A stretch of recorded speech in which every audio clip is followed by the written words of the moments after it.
তারেক রহমানের বাবা রাষ্ট্রপতি শহীদ জিয়াউর রহমান, তার আদর্শ, পরবর্তীতে বেগম খালেদা জিয়া আপসীন নেত্রী, গণতন্ত্রের মা, তার যে আদর্শ, তাদের সুযোগ্য সন্তান জনাব তারেক রহমান বাবা মায়ের প্রত্যেকটি কথার মূল্য দিয়েছেন একটা বিষয়ের উপরে।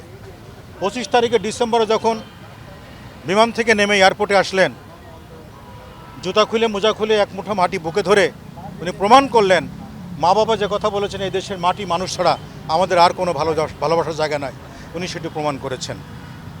আজকে 2 বছর ধরে তারেক রহমান বক্তব্য দিচ্ছেন বিভিন্নভাবে, একটি শব্দকে বিতর্কিত করতে পারে নাই, একটি শব্দকে নিয়ে কোনো সমালোচনা করতে পারে নাই।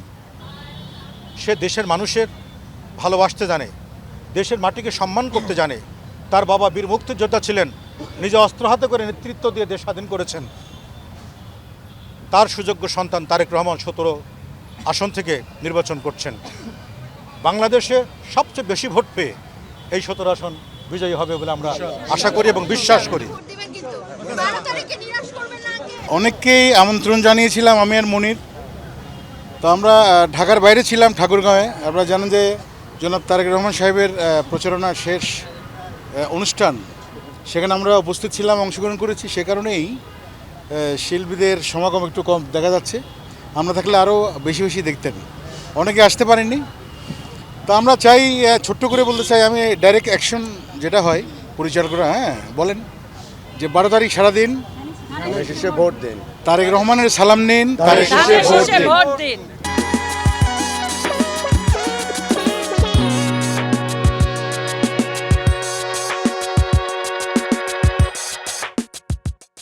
এবং 17 আসনের যারা ভোটার আছেন, আমি অনুরোধ করব, আমি একজন সঙ্গীত যোদ্ধা, কণ্ঠ শ্রমিক হিসেবে আপনাদের কাছে অনুরোধ, আপনারা ভোট কেন্দ্রে গিয়ে সকাল সকাল গিয়ে তারেক রহমান ধানের শীষ মার্কায় একটি করে ভোট দিয়ে আসবেন। বাংলাদেশ সঠিক পথে রাখতে গেলে তারেক রহমানের হাতকে শক্তিশালী করতে হবে, তাকে কাজ করতে দিতে হবে। তো আমি একটাই বলবো যে আপনাদের মাধ্যমে যারা দেখছে, 12 তারিখ আমরা সবাই উৎসবের মতো নির্বাচন কেন্দ্রে যাব এবং তারেক রহমানকে ভোট দিয়ে ঢাকা 17তে আমরা এমপি বানাবো।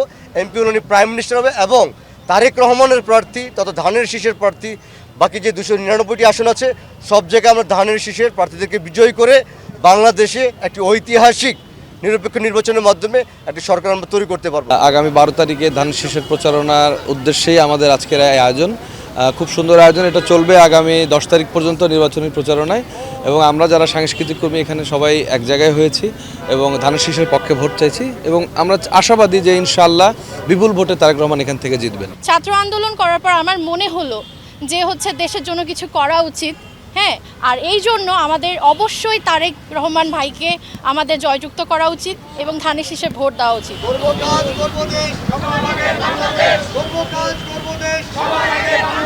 12 তারিখ সারাদিন